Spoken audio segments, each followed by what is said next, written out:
India-Australia Economic Cooperation and Trade Agreement ECTA comes into force from today. The two nations signed the agreement on the 2nd of April this year.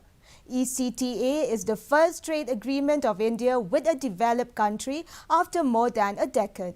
According to reports, the agreement encompasses cooperation across the entire gamut of bilateral economic and commercial relations between the two friendly countries.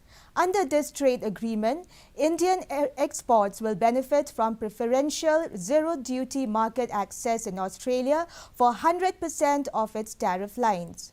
It will benefit India's labor-intensive sectors.